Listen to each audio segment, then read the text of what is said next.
আপোনালোক সকলোকে মোৰ SH মিনি গড ফাৰ্মলৈ স্বাগতম জনালোঁ।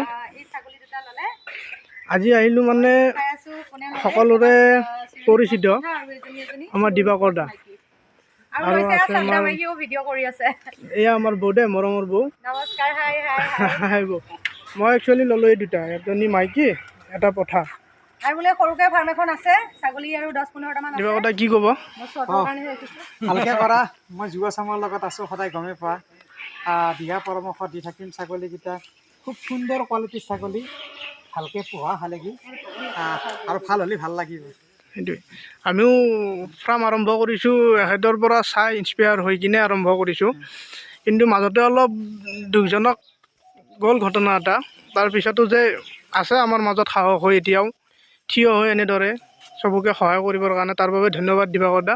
নহয় যে সেই বিশ্বাসটো ৰাখি পেলাই যে মোৰ ওচৰত আহি পেলাই ইমান ধুনীয়া পৰামৰ্শ বা উদগনি দি আজি মোক সমাজৰ মাজত বা ছাগলী পোহাৰ কাৰণে শক্তি দিছা, তাৰ কাৰণে তোমাক বহুত বহুত ধন্যবাদ। থেংক ইউ দিবাকৰ দা। বৌ কিবা ক'ব না? কি ক'ম আৰু, তোমালোকে আহি থাকিবা, হেল্প কৰিবা। হেল্প মানে কি, এনেকৈ ছাগলী লৈছা, এইটোৱে হেল্প আমাৰ কাৰণে। বাকী আমাক উৎসাহ যোগাই থাকিবা। ঠিক আছে দিবাকৰ, তুমি ভালকৈ ৰাখিবা ছাগলী। নিশ্চয় বৌ।